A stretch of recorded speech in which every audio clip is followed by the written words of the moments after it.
세계가 발칵 뒤집혔습니다. 한국 대사관이 폭격을 맞았습니다.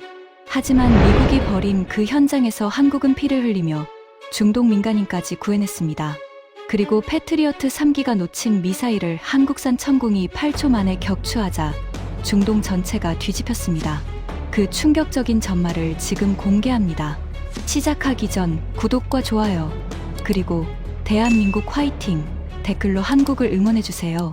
저는 나세르 아라미디, UAE 국방장관실 군사협력국장으로 25년째 이 자리를 지키고 있습니다. 지금부터 제가 직접 겪은 이야기를 들려드리겠습니다.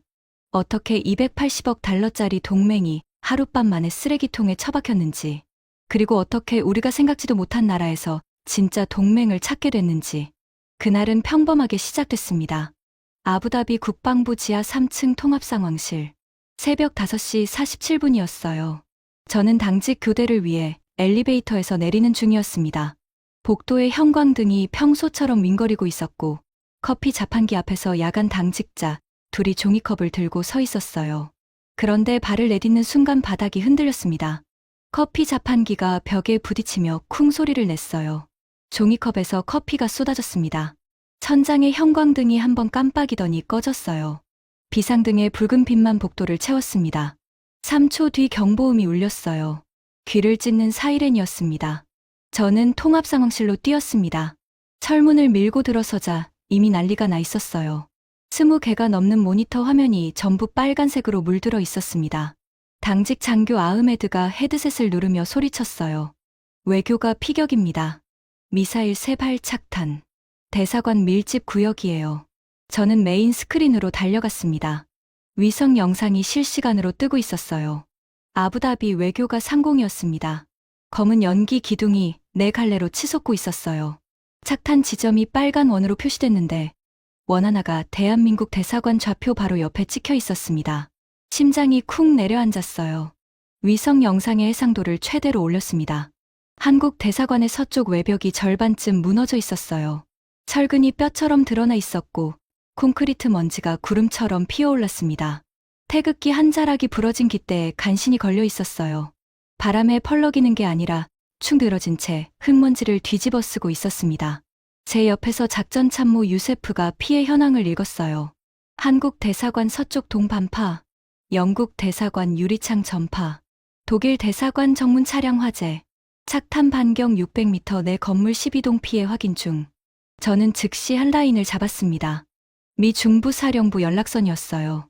24시간 열려있는 긴급 채널입니다. 우리가 40년간 280억 달러를 부어온 동맹의 생명줄이었죠.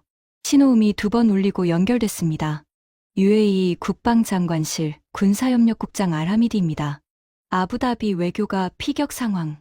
즉각 패트리어트 포대 가동 확인 및 구조 지원 요청합니다. 수화기 너머에서 잠깐 침묵이 흘렀어요. 그리고 익숙하지 않은 목소리가 들려왔습니다. 알하미디 국장, 잠시만 기다려 주십시오. 워싱턴에서 지시가 내려와야 합니다. 워싱턴에서 지시. 미사일이 동맹국 수도 한복판에 떨어졌는데 워싱턴 지시를 기다리라고요? 제 목소리가 한 옥타브 올라갔을 겁니다. 사람이 죽고 있습니다. 지금 당장 구조 헬기를 띄워야 합니다. 수화기 너머의 목소리는 기계처럼 같은 말만 반복했어요. 워싱턴 지시를 기다려야 합니다. 현 시점에서 독자적 작전 개시는 불가합니다. 저는 수화기를 내려놓았습니다. 손에 땀이 차 있었어요. 40년입니다. 걸프전 때부터, 아니 그 전부터 우리는 미국의 모든 걸 맡겨왔어요. 패트리어트를 샀고, 사드를 들여왔고, F-16을 날렸고, 미군 기지에 땅을 내줬습니다. 그 대가로 받은 건 단 한 가지. 누군가 우리를 공격하면 미국이 막아준다는 약속이었어요. 그 약속이 3초 만에 무너졌습니다. 워싱턴 지시를 기다려야 합니다. 이 한마디에 제가 미국을 처음 만난 건 12살 때였습니다. 걸프전이 터지던 해, 이라크 탱크가 쿠웨이트를 짓밟고 우리 국경까지 밀고 내려왔을 때 저는 아버지 손을 잡고 아부다비 남쪽 대피소에 숨어 있었어요. 라디오에서 아랍어 뉴스가 쏟아졌습니다. 이라크 기갑부대 진격 중, 국경 방어선 붕괴, 전투기 출격 불가. 아버지의 손이 떨리고 있었어요. 평생 처음 느껴본 아버지의 공포였습니다. 그때 라디오에서 새로운 뉴스가 터졌어요. 미 해병대 상륙, 미 공군 폭격 개시. 다국적군 투입 확정. 아버지가 저를 끌어안았습니다. 숨을 내쉬며 말했어요. 미국이 왔다. 이제 괜찮다. 대피소 밖으로 나왔을 때 하늘에 미군 수송기가 줄지어 날고 있었습니다. 배가 고팠던 저한테 미군 병사 하나가 초콜릿을 건네줬어요. 허쉬 초콜릿이었습니다. 은박지를 뜯을 때 손이 떨려서 제대로 잡히지 않았어요. 한 입 베어 물었을 때 그 달콤함이 공포를 녹여버렸습니다. 그날부터 저한테 미국은 신이었어요. 군 장학금으로 미국 조지타운 대학에서 안보학을 전공했습니다. 미국식 군사 교리를 배웠고 미국 무기 카탈로그를 성경처럼 외웠어요. 국방부에 들어온 뒤로는 미국 무기를 사들이는 게 제 일이 됐습니다. 패트리어트 PAC-3 포대 8기, 사드 체계 2기지, F-16 블록 60 전투기 80대. 제 손을 거쳐간 계약 금액만 합산하면 280억 달러가 넘었어요. 한 번도 의심한 적 없습니다. 미국이 만든 건 세계 최고니까. 미국이 우리 편이니까. 초콜릿을 건네줬던 그 손이 우리를 지켜줄 거니까. 25년간 그렇게 믿어왔어요. 하지만 지금 이 상황실에서 저는 수화기를 내려놓고 서 있었습니다. 미사일이 수도 한복판에 떨어졌는데 40년 동맹이 해준 말은 워싱턴 지시를 기다리라는 것뿐이었어요. 30분이 지났습니다. 워싱턴에서 연락이 없었어요. 1시간이 지났습니다. 여전히 침묵이었어요. 저는 다시 한라인을 들었습니다. 이번에는 다른 목소리가 받았어요. 낮고 느릿한 텍사스 억양이었습니다. 씨가 연기를 내뿜는 것 같은 목소리. 아, 아라미디 국장. 브래들리 콜먼입니다.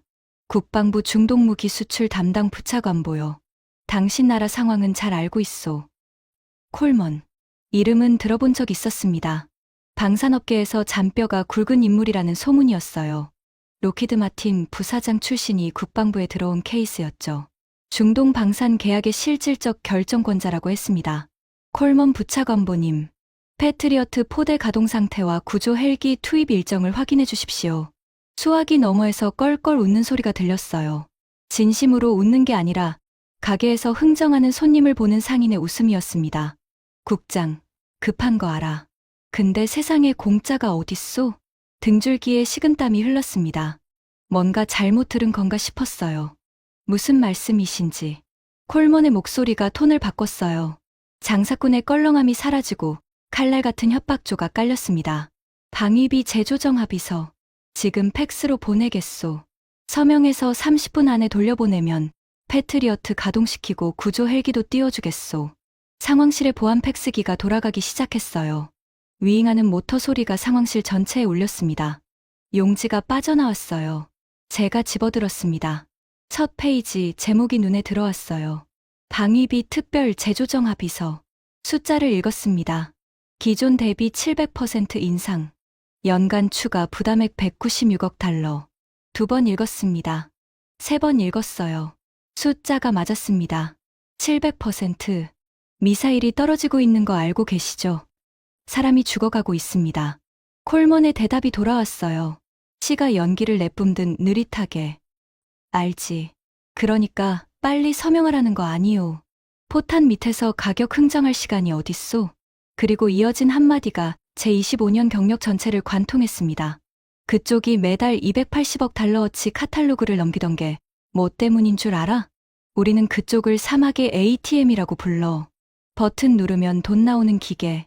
기계가 고장나면 수리비 받아야지. 사막의 ATM. 제 귀가 달아올랐어요. 관자놀이가 욱신거렸습니다. 25년간 미국을 위해 일해왔는데 그들의 눈에 저는 ATM 버튼이었던 겁니다. 초콜릿을 건네주던 그 손이 지금은 주머니를 뒤지고 있었어요.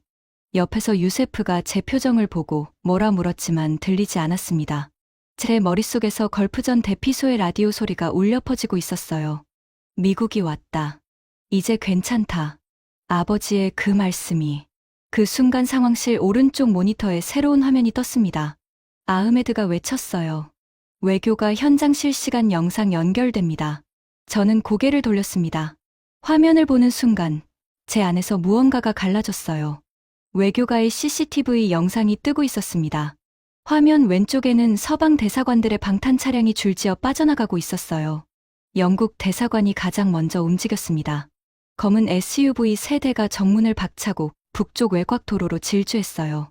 현지 직원들은 건물 안에 남겨둔 채였습니다. 독일 대사관이 뒤를 따랐고 프랑스도 마찬가지였어요. 전부 자국민만 태우고 도망치고 있었습니다. 그런데 화면 오른쪽이 달랐어요. 한국 대사관이었습니다. 서쪽 외벽이 반쯤 무너져 내린 그 건물에서 사람들이 밖으로 나오고 있었어요. 도망치는 방향이 아니었습니다. 무너진 잔해 속으로 들어가고 있었어요. 방탄조끼를 입은 인원이 지시하고 나머지가 따르는 구조였습니다. 아흐메드가 영상을 확대했어요. 부상자를 끌어내고 있었습니다. 한 명이 아니었어요. 콘크리트 파편을 맨손으로 치우며 사람들을 꺼내고 있었습니다. 먼지를 뒤집어 쓴 방탄조끼에 피가 묻어 있었어요. 제가 손가락으로 화면을 짚었습니다. 구조되는 사람들의 복장이 이상했거든요. 한국인이 아니었어요. 저건 우리 직원들이야. 외교가 경비업체 소속. UAE 국적이에요. 유세프가 화면을 들여다보며 말했습니다. 영국 대사관이 버리고 간 현지 고용원들도 섞여 있습니다. 저 여성은 독일 대사관 접수 담당이에요. 제가 알아요. 사촌입니다. 숨이 멎는 것 같았어요. 서방 대사관들은 자국민만 챙겨서 도망쳤습니다. 남의 나라 직원들은 무너지는 건물 안에 남겨놓고, 그런데 한국 대사관은 자기네 건물이 반파된 상태에서 피를 흘리면서 우리나라 사람들을 구하고 있었어요. 영국이 버린 사람까지 끌어안고 있었습니다. 이해가 되지 않았어요. 엑셀로 따지면 미친 짓이었습니다. 건물이 무너지고 있는데 남의 나라 국민을 구하러 들어가는 건 비용 대비 효용이 성립하지 않아요. 콜먼이라면 뭐라고 했을까? 투자 대비 수익률이 마이너스인 행동을 왜 하는 거지? 이해 불가. 그때 모니터에 한 사람이 잡혔어요. 무너진 외벽 아래 쪼그려 앉아 노트북을 펴고 있는 인물이었습니다. 방탄조끼에 회색 먼지가 잔뜩 묻어 있었어요. 이마에서 뭔가가 흘러내리고 있었습니다. 빨간색이었어요. 피였습니다. 그 사람이 소매로 이마를 대충 훔치며 키보드를 두드리고 있었어요. 아흐메드가 통신을 잡아봤습니다. 한국 대사관에서 데이터 전송이 감지됩니다. 대용량 아카이빙 형식이에요. 구조 요청 패킷이 아닙니다. 저는 고개를 갸웃거렸어요. 구조 요청이 아니라면 뭘 보내고 있는 거지? 아흐메드가 데이터 헤더를 분석했습니다. 그리고 고개를 천천히 돌렸어요. 얼굴이 묘한 표정이었습니다. 타임스탬프가 초 단위로 찍혀 있습니다. 한국 대사관이 미군 긴급 채널에 접속한 시각, 미군이 수신한 시각, 미군이 응답하지 않은 시각, 전부 기록하고 있어요. 등골이 서늘해졌습니다.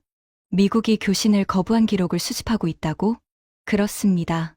이건 구조 요청이 아니라 증거 수집입니다. 저는 화면 속 그 사람을 다시 봤어요. 피를 흘리면서 키보드를 두드리는 그 손가락.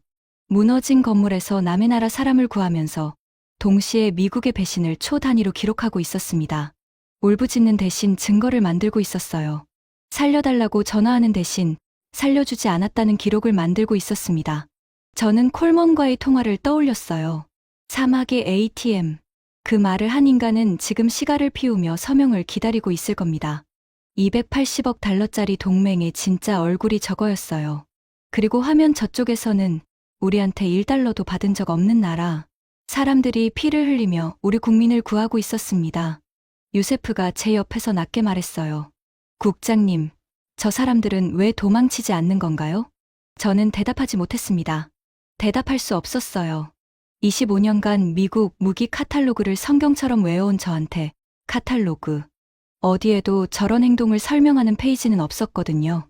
한국이라는 나라를 저는 그때까지 삼성 TV와 LG 에어컨으로만 알고 있었습니다. 가전제품 만드는 아시아의 작은 나라, 중동 건설 현장에 노동자를 보내던 나라, 그 정도였어요. 그런데 지금 저 화면에서 벌어지고 있는 건 가전제품 만드는 나라의 행동이 아니었습니다. 상황실에 에어컨이 돌아가는 소리가 귀를 파고들었어요. 모니터의 빨간 경고등이 깜빡이고 있었습니다. 콜먼의 팩스가 제 책상 위에 놓여 있었어요. 700% 인상 청구서. 저는 그 팩스를 집어들었습니다. 그리고 서명하지 않았어요. 왜 서명하지 않았냐고요? 솔직히 말하면 그 순간까지도 한국 때문은 아니었습니다. 자존심이었어요. 사막의 ATM이라는 말에 뒤집힌 자존심.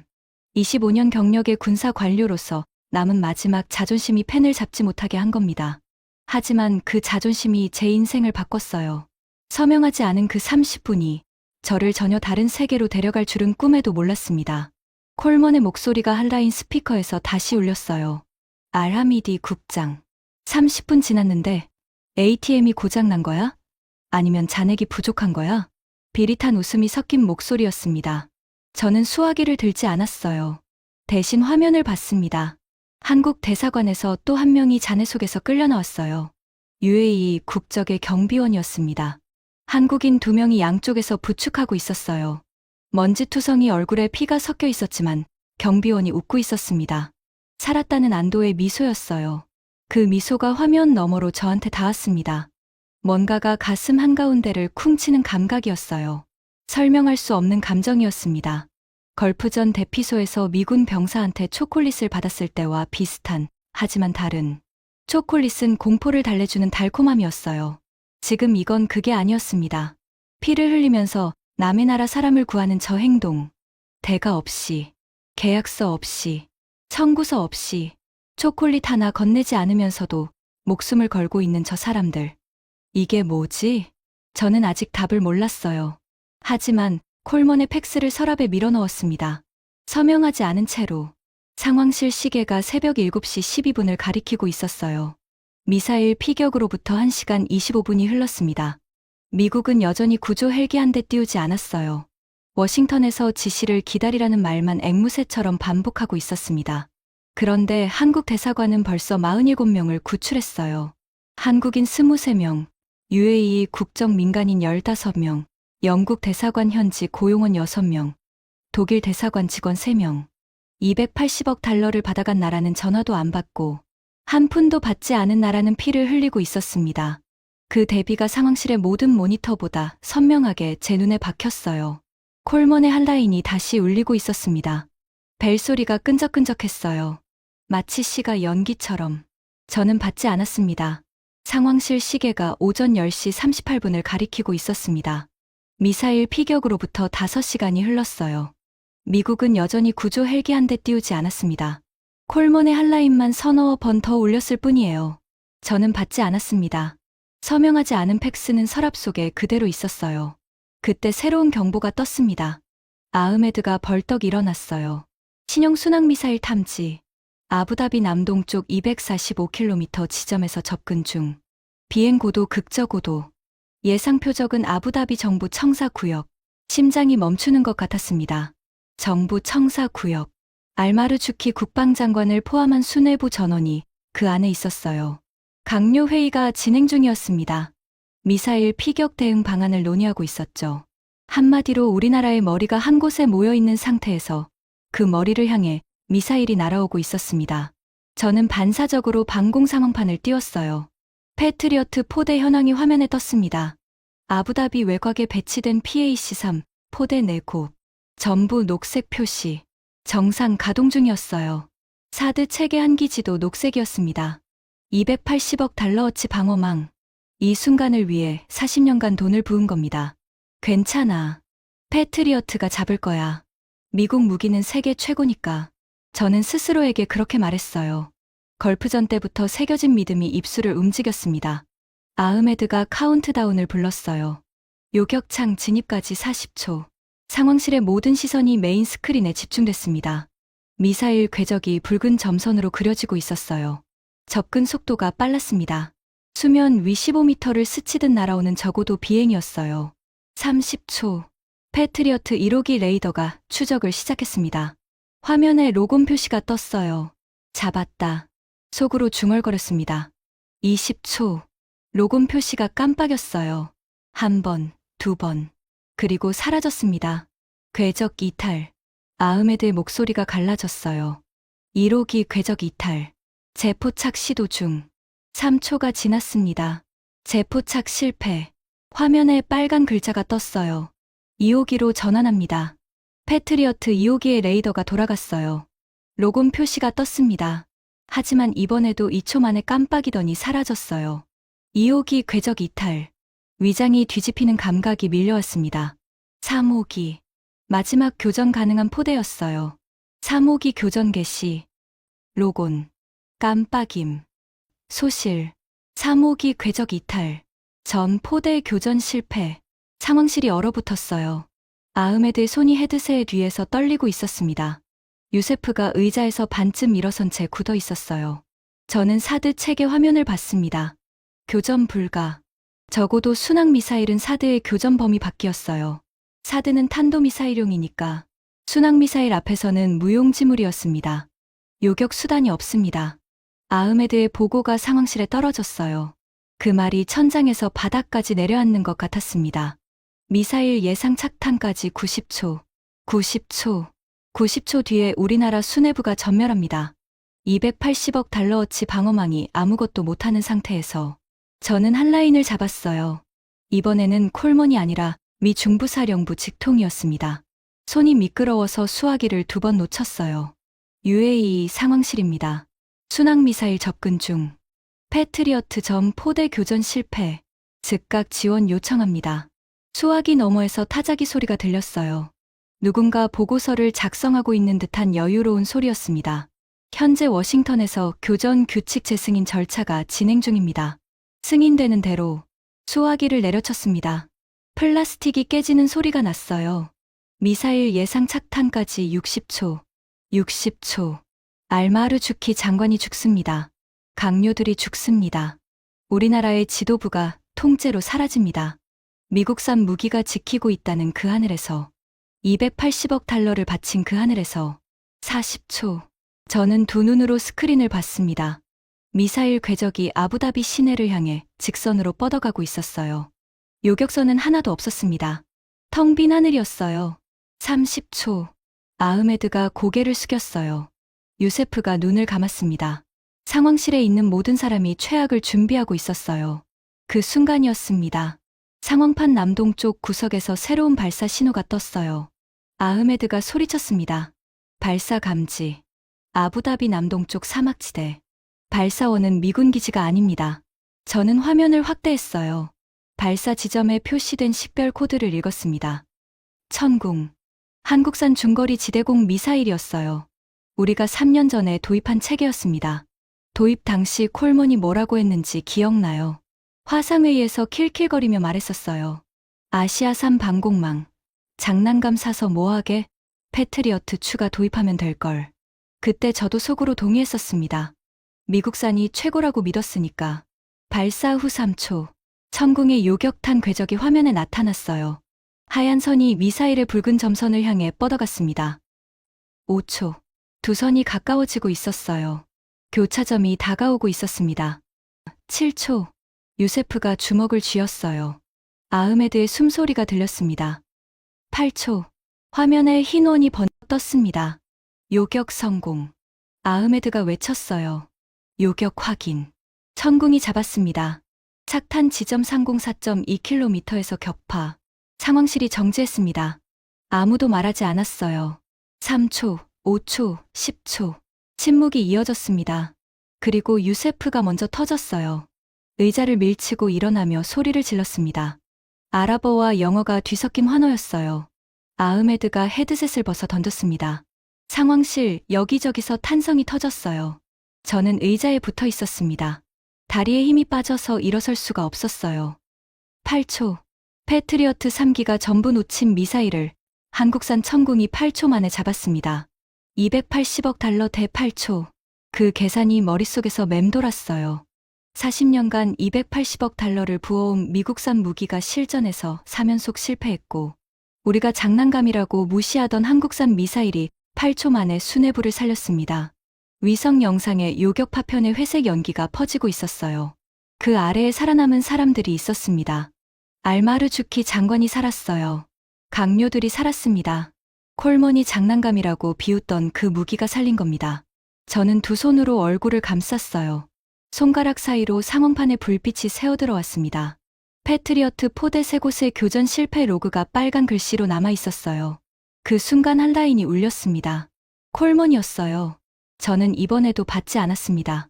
하지만 이번에는 자존심 때문이 아니었어요. 280억 달러어치 고철을 판 인간의 목소리를 들을 가치가 없다고 판단했기 때문입니다. 요격 성공 소식이 퍼지고 30분도 지나지 않아서였어요. 알마르주키 국방장관에게서 직접 전화가 왔습니다. 강요 회의가 끝난 직후였어요. 장관의 목소리가 평소와 달랐습니다. 늘 냉철하고 사무적이던 톤이 아니었어요. 미세하게 떨리고 있었습니다. 나세르, 나를 살린 게 뭔가? 천궁입니다. 한국산 중거리 지대공 미사일 체계입니다. 한국이라고? 잠깐 침묵이 흘렀어요.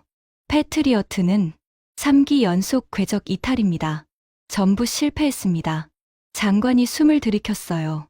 길게 내쉬는 소리가 수화기 너머로 들렸습니다. 나세르, 지금부터 내가 지시하는 대로 해. 콜먼의 모든 통화를 기록해. 패트리어트 교전 실패 로그를 원본 그대로 보존해. 한국 대사관 구조 활동 영상도 전부 아카이빙해. 알겠나? 알겠습니다. 그리고 장관이 마지막에 덧붙였어요. 40년간 280억 달러를 주고 산 게 고철이었다는 걸 오늘 내가 직접 확인했다. 전화가 끊겼습니다. 장관의 지시가 떨어지자 상황실이 움직이기 시작했어요. 증거 보존 작업이 가동됐습니다. 패트리어트 교전 로그, 미군 교신 거부 기록, 콜먼과의 통화 녹음 파일. 하나하나가 암호화되어 별도 서버에 저장됐어요. 그런데 콜먼 쪽도 가만히 있지 않았습니다. 오후 2시 17분. 아흐메드가 모니터를 들여다보다가 이마를 찌푸렸어요. 국장님, 이상합니다. 한국군 전술 데이터 링크가 끊겼어요. 링크 16점, 미군 주도 전술 데이터 교환 체계입니다. 동맹국 군대가 실시간으로 적의 위치, 아군 좌표, 전장 정보를 공유하는 핵심 통신망이에요. 이걸 끊으면 눈과 귀가 잘리는 겁니다. 확인해봐. 아흐메드가 네트워크 상태를 추적했어요. 5분 뒤 보고가 올라왔습니다. 미군 위성망에서 한국군 접속권이 차단됐습니다. 워싱턴에서 내린 지시입니다. 콜먼의 지시였어요. 천궁이 수뇌부를 살린 게 자존심에 걸렸던 겁니다. 미국산이 실패하고 한국산이 성공한 현실을 뒤집을 수 없으니 한국의 눈과 귀를 잘라서 무력화시키겠다는 계산이었죠. 저는 속이 뒤틀렸어요. 방금 우리 수뇌부를 살린 나라의 생명줄을 끊는다고? 유세프가 옆에서 중얼거렸습니다. 미친 짓입니다. 전투 중인 동맹군의 데이터 링크를 끊는 건 전시 배신 행위예요. 저도 같은 생각이었어요. 하지만 콜먼은 배신이라는 단어를 모르는 인간이었습니다. 그의 사전에는 거래와 레버리지밖에 없었어요. 그런데 이상한 일이 벌어졌습니다. 아흐메드가 5분 뒤 모니터를 다시 확인하더니 고개를 갸웃거렸어요. 국장님, 한국군 작전 지표가 여전히 녹색입니다. 정상 작동 중이에요. 뭐라고? 미군 위성망에서 한국군 접속은 분명히 차단됐습니다. 그런데 한국군은 아무 영향도 받지 않고 있었어요. 저는 아흐메드 옆으로 갔습니다. 모니터를 직접 확인했어요. 한국군의 데이터 흐름이 미군 위성을 완전히 우회하고 있었습니다. 전혀 다른 경로를 타고 있었어요. 아흐메드가 네트워크 노드를 추적하기 시작했습니다. 중계 지점이 하나씩 화면에 표시됐어요. 첫 번째 노드, 아부다비 남쪽 바라카 원전 인근. 두 번째 노드, 아부다비 메디컬시티 지하 통신실. 세 번째 노드, 두바이 제베랄리 항만 관제 시설. 네 번째 노드, 사우디 접경지대 통신 중개소. 저는 화면에 표시된 위치를 하나씩 짚어봤어요. 그리고 멈췄습니다. 바라카 원전. 한국전력이 건설한 시설이에요. 아부다비 메디컬시티. 한국 건설사가 시공한 병원 단지입니다. 제베랄리 항만. 한국 엔지니어링 회사가 확장 공사를 맡은 곳이에요. 전부 한국 기업이 건설한 시설이었습니다. 유세프가 제 옆에 서서 같은 화면을 보고 있었어요. 그리고 낮게 거의 속삭이듯 말했습니다. 국장님, 이건 어제 오늘 만든 게 아닙니다. 노드 배치를 보세요. 통신 인프라가 건설 단계에서부터 설계된 겁니다. 콘크리트를 부을 때 같이 묻은 거예요. 등골이 서늘해졌어요. 50년 전이 떠올랐습니다. 제 아버지가 말씀하셨던 이야기. 70년대 초에 한국 노동자들이 중동에 왔다고 했어요. 열사의 사막에서 맨몸으로 콘크리트를 부었다고. 아버지는 건설 현장 감독이었는데 한국 노동자들이 낮에는 일하고 밤에는 노래를 불렀다고 하셨어요. 가족한테 보낼 돈을 모으며 이를 악물고 버텼다고. 저는 그걸 가난한 나라의 노동력 수출 정도로만 알고 있었습니다. 아버지가 들려준 낡은 이야기. 역사 교과서에 한 줄 나올까 말까 한 에피소드. 그런데 그 노동자들이 콘크리트만 부은 게 아니었어요. 땅 밑에 케이블을 깔았습니다. 통신 중계 시설을 묻었어요. 50년 뒤에 부활할 생존 인프라를 건설하고 있었던 겁니다.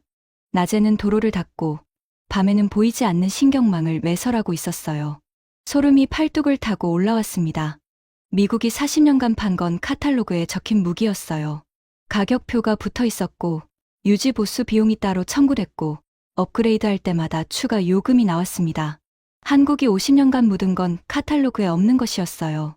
가격표도 없었고 청구서도 없었고 아무도 모르게 콘크리트 아래에 잠들어 있었습니다. 미사일이 떨어지는 순간까지 아흐메드가 추가 데이터를 띄웠어요. 한국 의료진이 이 독자 네트워크를 통해 아부다비 메디컬시티와 실시간 원격 진료를 진행하고 있습니다. 오전 미사일 피격 때 부상당한 민간인 17명이 이 회선으로 전문의 지시를 받고 있어요. 제가 잘라낸 미군 데이터 링크에 의료 네트워크가 포함되어 있었느냐고요? 아닙니다. 콜먼이 끄는 건 미군 체계였어요. 한국은 처음부터 미군 의료 네트워크를 쓰지 않고 자기 회선을 돌리고 있었습니다. 콜먼이 눈과 귀를 잘랐다고 생각한 그 순간, 한국은 이미 자기 눈과 자기 귀와 자기 손으로 사람을 살리고 있었어요. 킬 스위치를 눌러봤자 꺼지는 건 미국의 영향력이었습니다. 한국의 숨이 아니라 상황판에 한국 독자 네트워크의 가동 범위가 표시되고 있었어요. 바라카 원전에서 시작된 붉은 점이 아부다비, 두바이, 사우디 접경까지 뻗어가고 있었습니다. 마치 사막 아래 잠들어 있던 뿌리가 비를 맞나 한꺼번에 싹을 틔우는 것 같았어요. 미군 통제 영역을 표시하던 푸른 빛이 줄어들고 있었습니다.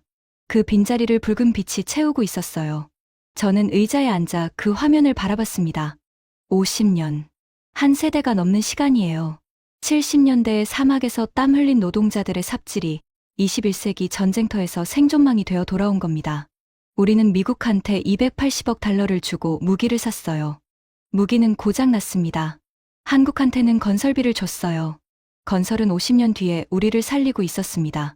이 차이가 뭔지 그때는 아직 말로 정리할 수 없었어요.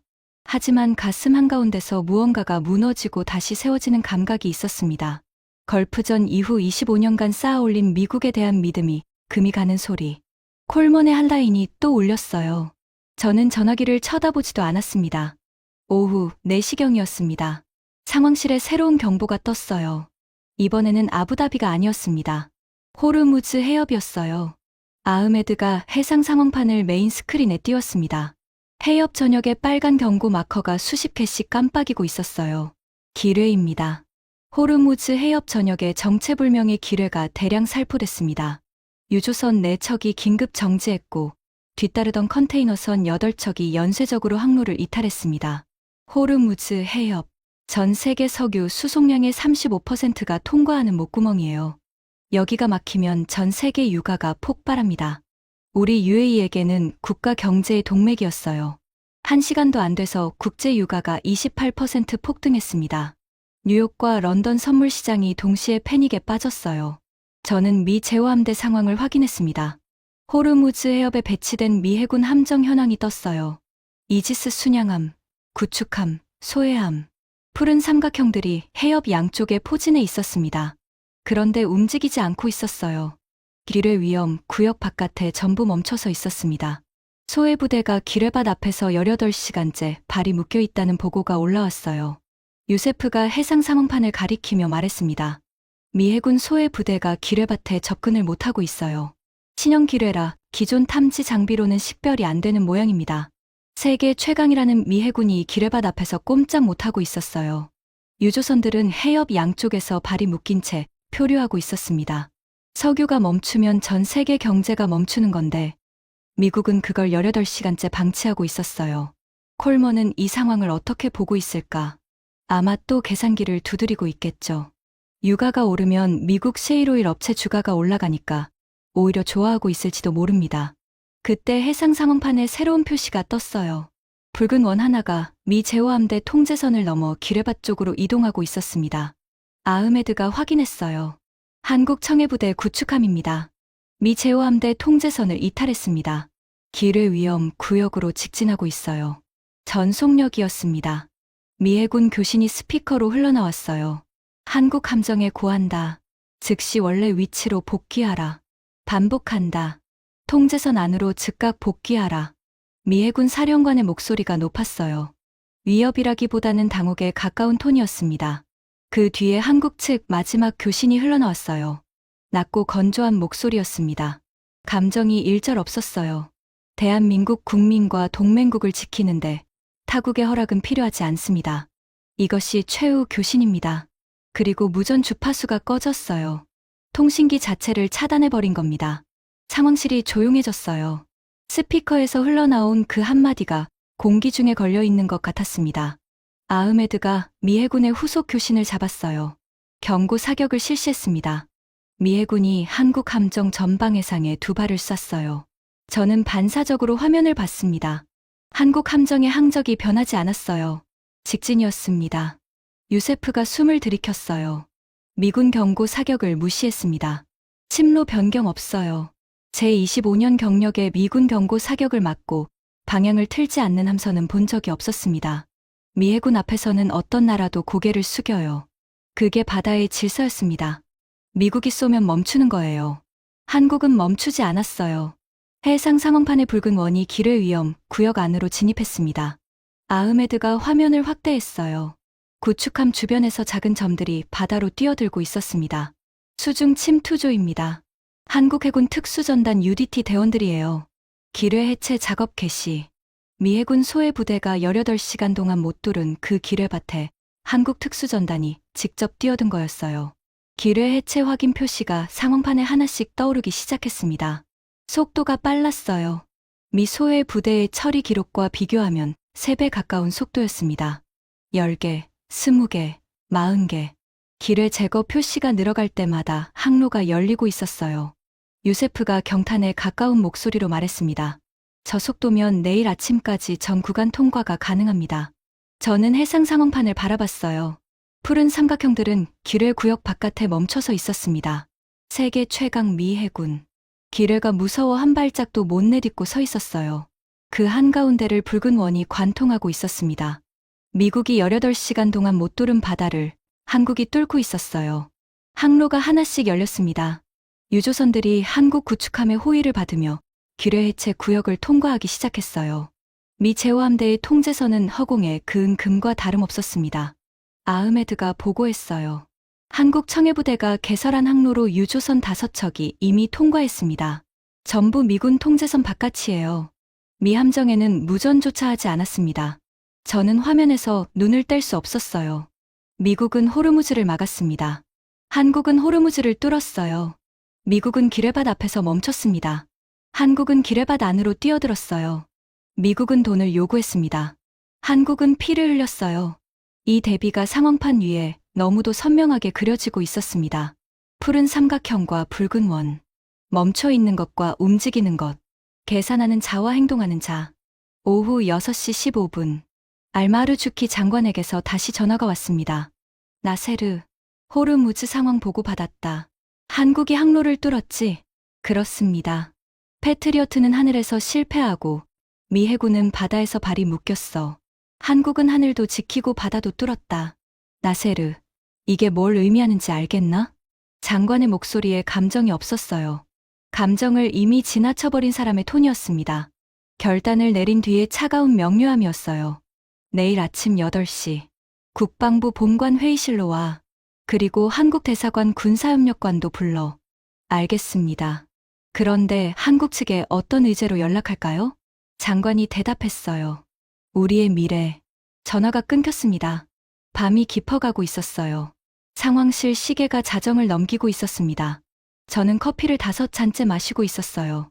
잠이 오지 않아서가 아니라 손에 뭔가를 쥐고 있지 않으면 손가락이 떨렸거든요.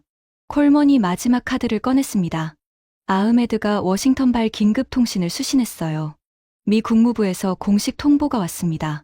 중동 산유국 대상 석유 수출 제재 검토에 돌입한다고 달러 결제망을 통한 압박을 시사하고 있어요. 석유 수출 제재. 미국의 핵폭탄급 카드였어요. 전 세계 석유 거래는 달러로 이루어집니다. 미국이 달러 결제망을 죄면 우리는 석유를 팔 수 없어요. 국가 수입의 70%가 석유인 나라한테 그건 사형 선고나 마찬가지였습니다. 콜먼의 계산은 단순했어요. 무기 시장을 잃더라도 석유 결제권을 쥐고 있으면 중동은 결국 무릎을 꿇을 수밖에 없다는 거였죠. 저는 솔직히 두려웠어요. 패트리어트가 실패하고 해군이 발이 묶여도 달러만큼은 무적이었으니까. 미국의 진짜 무기는 미사일이 아니라 달러였습니다. 그런데 30분 뒤 뜻밖의 곳에서 답이 왔어요. 알마르주키 장관이 성명을 발표한 겁니다. 새벽 1시에 시간을 일부러 그렇게 잡은 거였어요. 뉴욕 증시 개장 직전 시간대였으니까. 아흐메드가 성명 내용을 스크린에 띄웠습니다. 한국 해군의 호위를 받는 선박에 한하여 호르무즈 해협 통과 및 원유 적재를 허가한다. 미국 국적 선박은 통과 대상에서 제외한다. 저는 2번 읽었어요. 미국 선박 제외. 미국이 석유 제재를 걸기도 전에 우리가 먼저 미국의 석유를 끊어버린 겁니다. 역제재였어요. 미국이 달러로 우리 목을 죄겠다고 들이대기도 전에 우리가 석유로 미국의 목을 먼저 잡은 거였습니다. 그런데 이게 가능한 이유가 있었어요. 한국이 호르무즈를 뚫었기 때문이에요. 한국 해군이 기뢰밭을 해체하고 항로를 연 덕분에 미국 없이도 석유를 실어낼 수 있는 루트가 생긴 겁니다. 미군 없이도 하늘을 지킬 수 있고, 천궁, 미군 없이도 바다를 열 수 있고, 청해부대, 미군 없이도 통신이 가능하다면 독자 네트워크, 미국이 쥐고 있는 카드가 뭐가 남죠? 달러? 석유를 팔 곳은 미국만이 아니에요. 중국이 있고, 인도가 있고, 유럽이 있습니다. 달러가 아니라 위안이나 루피로 결제하면 그만이에요. 콜먼의 마지막 카드가 공중에서 찢어졌습니다. 사우디에서 즉각 동조 성명이 나왔어요. 쿠웨이트도 뒤따랐습니다. 아흐메드가 다급하게 보고했어요. 사우디 파이살 국방차관이 공식 성명을 냈습니다. 미군 무기 도입 전면 중단 및 한국 독자 네트워크 편입을 선언했어요. 쿠웨이트도 동일한 성명을 발표했습니다. 도미노가 쓰러지고 있었어요. UAE가 먼저 찢었고, 사우디가 따라 찢었고, 쿠웨이트가 마저 찢었습니다. 미국이 50년간 쌓아올린 중동 방산 질서가 하룻밤 만에 무너지고 있었어요. 저는 상황판을 바라봤습니다. 미군 통제 영역을 표시하던 푸른 빛이 사라지고 있었어요. 바다에서, 하늘에서, 통신망에서 하나씩 꺼지고 있었습니다. 그 빈자리를 붉은 빛이 채우고 있었어요. 한국 독자 네트워크의 가동 범위였습니다. 에어컨 바람이 등줄기를 타고 흘렀어요. 소름이었는지 한기였는지 구분이 안 됐습니다. 새벽 3시, 콜먼에게서 전화가 왔습니다. 이번에는 제가 받았어요. 이유가 있었습니다. 알마르주키 장관의 지시였어요. 콜먼의 모든 발언을 녹음하라는. 콜먼의 목소리가 달라져 있었어요. 시가 연기를 내뿜는 듯한 여유가 사라져 있었습니다. 목이 쉬어 있었어요. 알하미디 국장. 이봐, 좀 과하게 간 것 같아. 서로 흥분했잖아. 방위비 이야기는 350%로 낮출 수 있어. 위성 정보도 일부 열어줄게. 다시 이야기하자고. 350%. 아까 700%에서 반으로 깎아준 겁니다. 사우디와 쿠웨이트가 이탈하니까 급해진 거였어요. 할인을 들고 나온 겁니다. 어제까지 사막의 ATM이라고 비웃던 인간이 하루 만에 쿠폰을 내밀고 있었습니다. 이 변화가 어디에서 온 건지 저는 알고 있었어요. 콜먼의 양심이 아니었습니다. 주가였어요. 미국 방산주가 폭락하기 시작했거든요. 로키드 마틴이 장 외거래에서 이미 30% 가까이 빠져 있었습니다. 콜먼이 로키드 마틴 출신이니까 본인 스톡옵션이 녹고 있는 거였어요.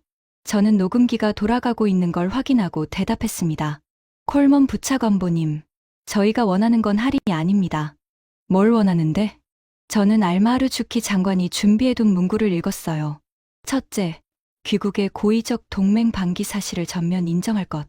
둘째, 48시간 이내에 중동 내 UAE 자산에 대한 완전한 독자 방위 및 군사 작전권을 보장할 것. 셋째, 현장 상황을 악화시키는 미군의 모든 병력 간섭 및 정보, 통제를 전면 배제할 것. 수화기 너머에서 3초간 침묵이 흘렀어요. 그리고 콜먼이 폭발했습니다. 너희가 감히 미합 중국한테 통보를 해. 내가 누군지 알아? 로키드 마틴 부사장 출신의 국방부 부차관보야. 중동에서 미국 빼면 뭐가 남는지 알아? 사막이야, 사막. 낙타 타고 석유나 퍼올리던 놈들이 감히. 저는 수화기를 귀에서 약간 떼었어요. 고막이 아팠거든요. 콜먼의 고함이 상황실에까지 새어나왔습니다. 아흐메드가 눈을 동그랗게 떴어요. 유세프가 입술을 깨물었습니다. 낙타 타고 석유나 퍼올리던 놈들. 그 한마디가 제25년 경력 전체를 관통했어요.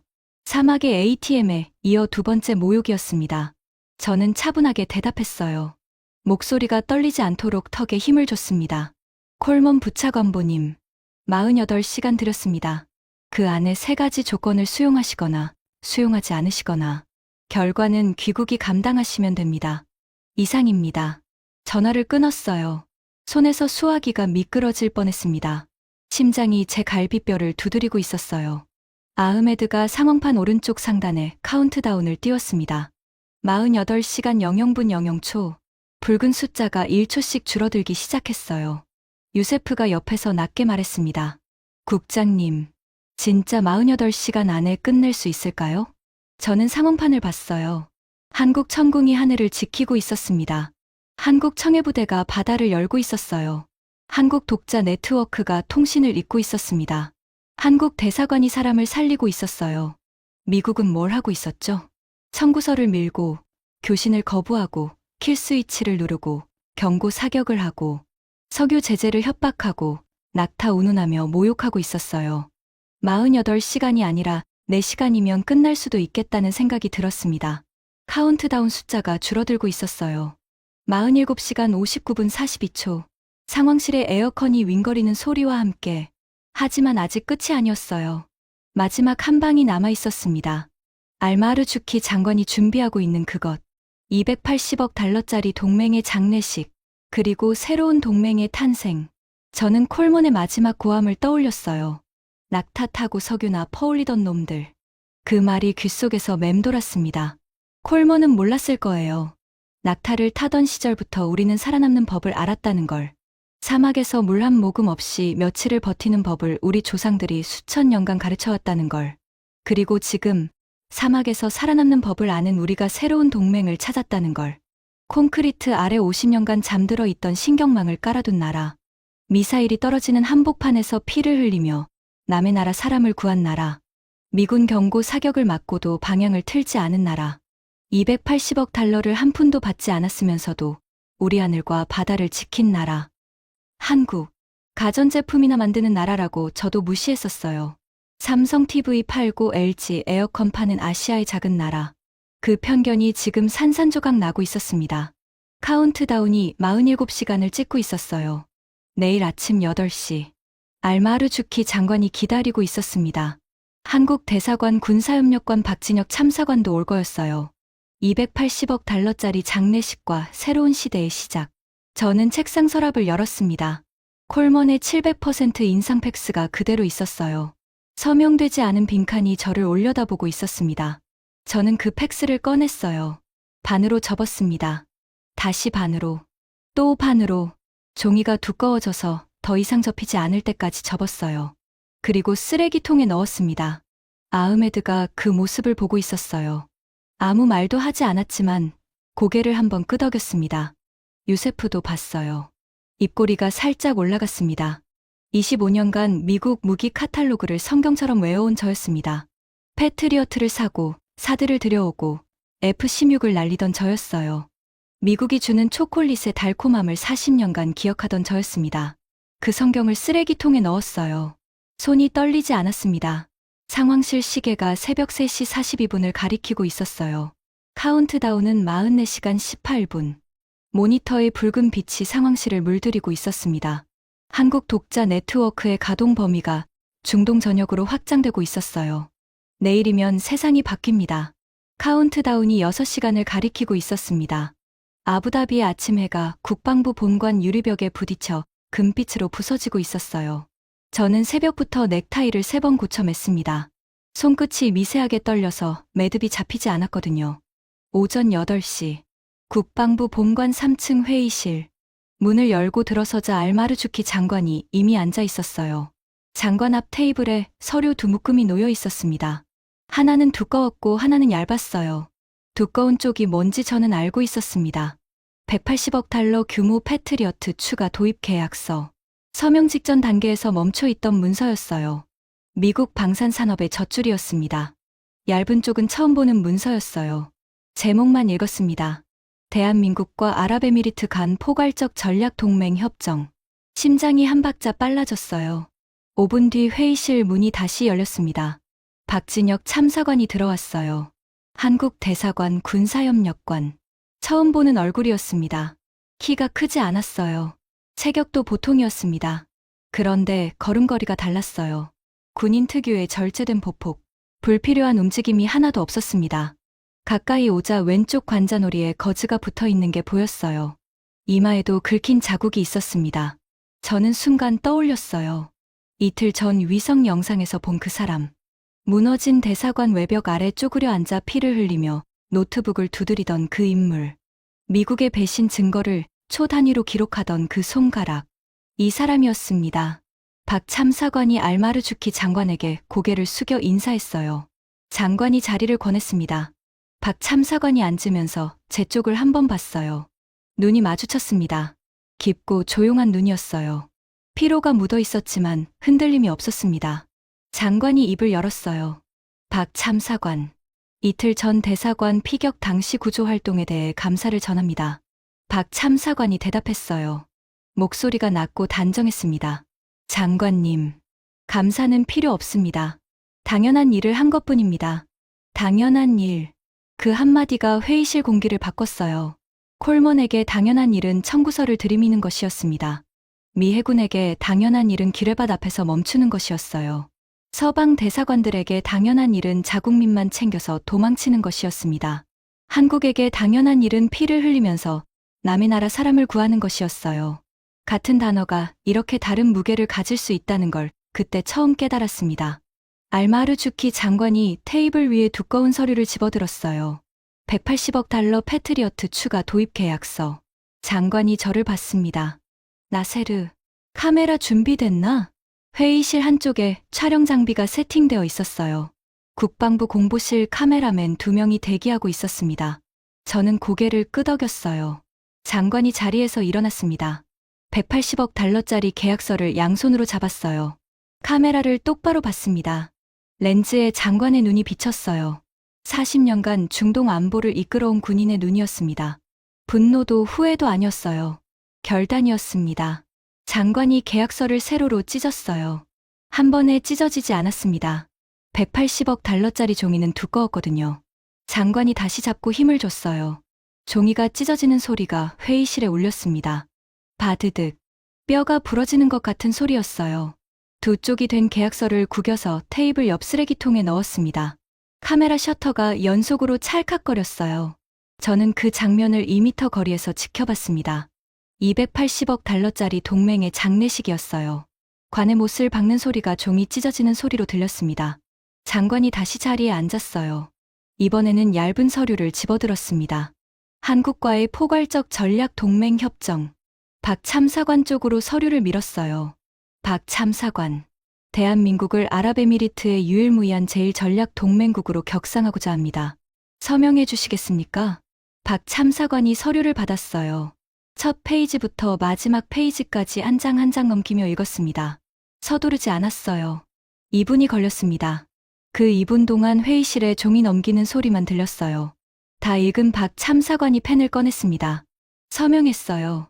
장관도 서명했습니다. 악수가 오갔어요. 장관이 박 참사관의 손을 양손으로 감쌌습니다. 평소의 장관이라면 절대 하지 않을 행동이었어요. 공식 석상에서 감정을 드러내는 사람이 아니었거든요. 장관이 박 참사관의 손을 잡은 채 낮게 말했어요. 이틀 전 무너진 건물에서 우리 국민을 구해준 손이 이 손입니까? 박 참사관이 대답하지 않았어요. 대신 고개를 한번 숙였습니다. 장관의 눈가가 붉어졌어요. 저는 처음 봤습니다. 알마르주키 장관이 감정을 보이는 걸. 장관이 카메라를 향해 돌아섰습니다. 성명을 발표하기 시작했어요. 아랍에미리트는 금일부로 국가안보법령을 개정하여 대한민국을 유일무이한 제1전략동맹국으로 격상합니다. 한 문장이 떨어질 때마다 역사가 다시 쓰이고 있었어요. 미국이 50년간 앉아있던 그 자리를 한국이 가져간 겁니다.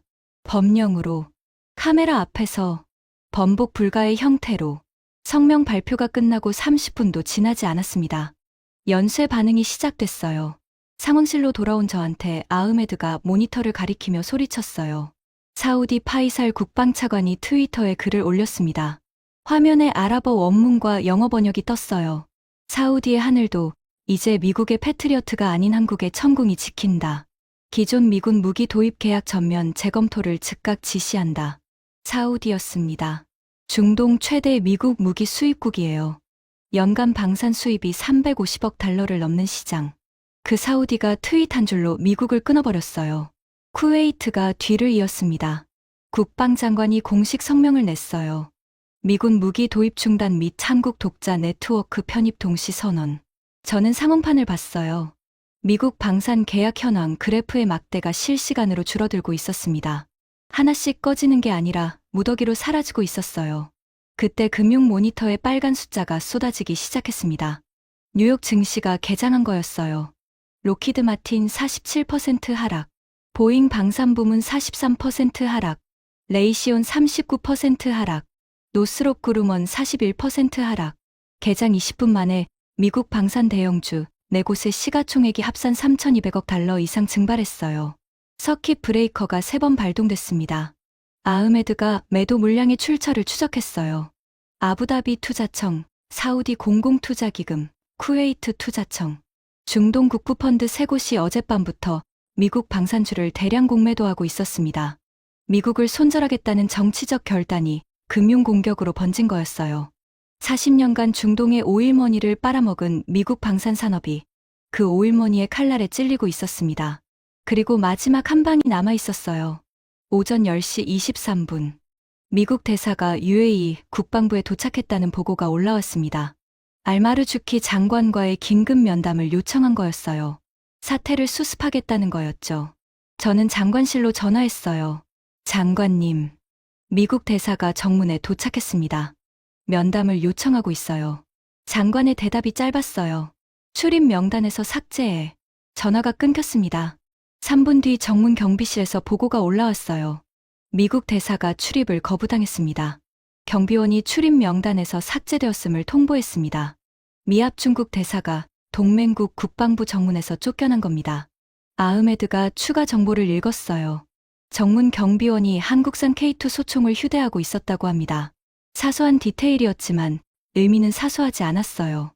UAE 국방부 경비 무장이 미국산에서 한국산으로 바뀌어 있었다는 뜻이었습니다. 미국 대사는 3번 더 시도했어요.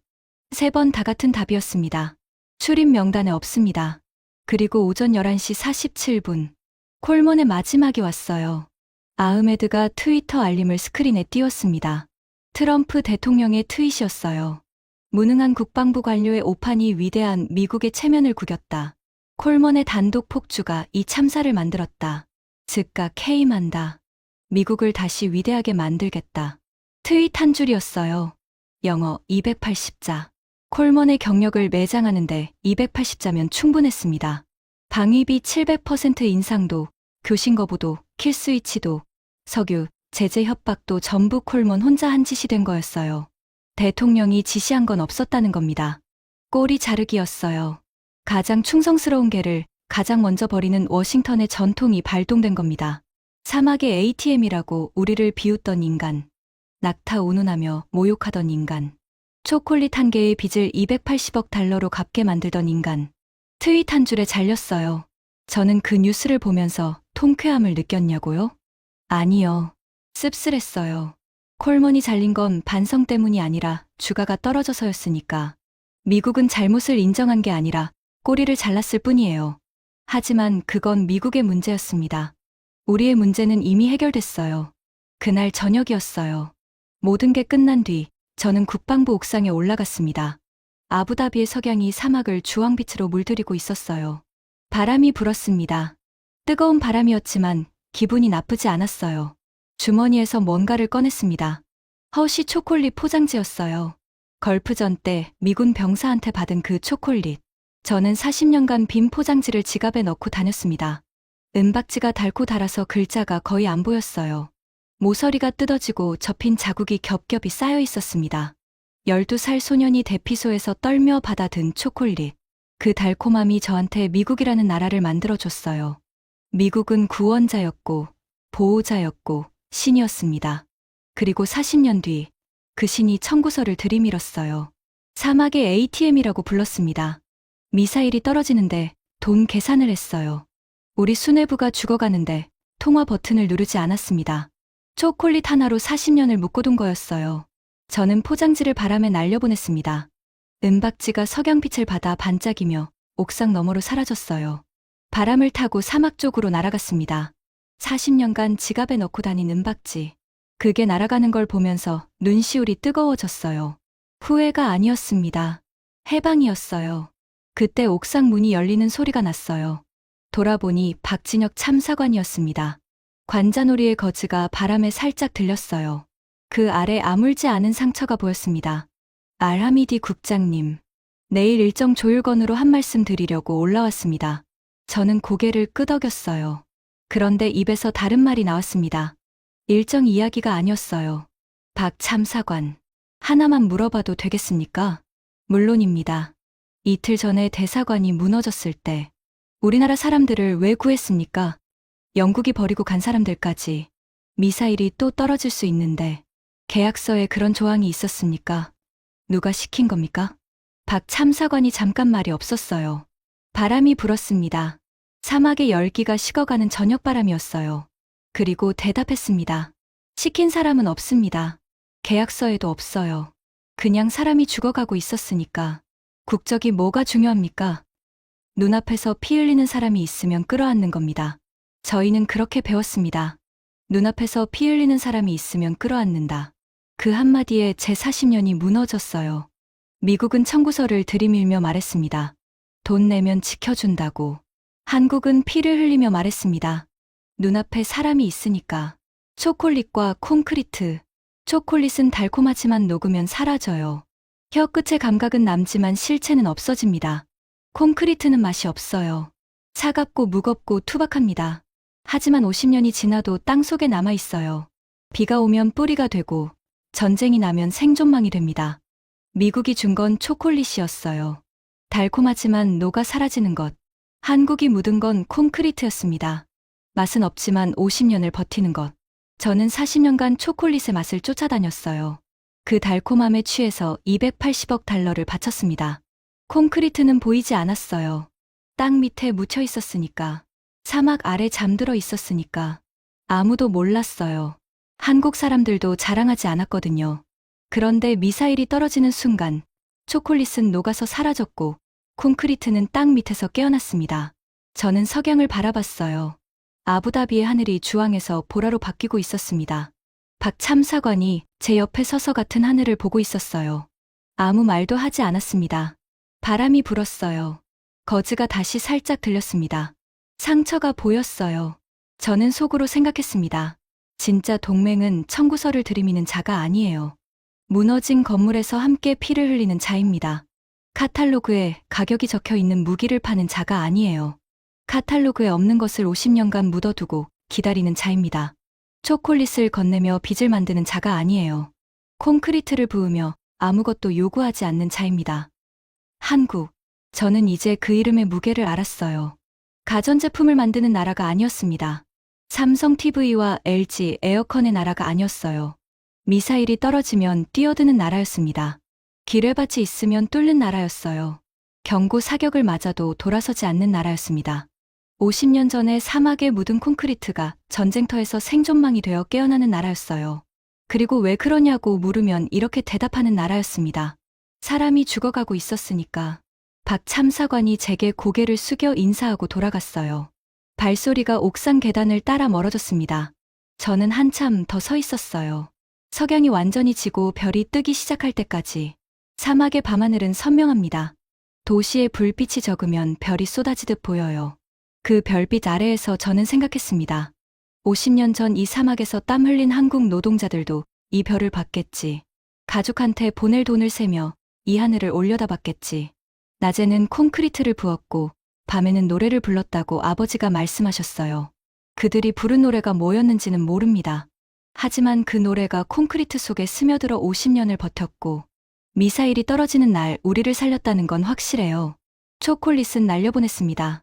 이제 콘크리트를 잡겠습니다. 지금까지 280억 달러짜리 동맹의 배신과 한국의 충격적인 반격 이야기였습니다. 대한민국의 저력이 세계에 더 널리 알려질 수 있도록 이 이야기를 공유해주세요. 우리가 흘린 땀은 절대 배신하지 않습니다. 구독과 좋아요도 부탁드립니다. 지금까지 감동날다였습니다. 감사합니다.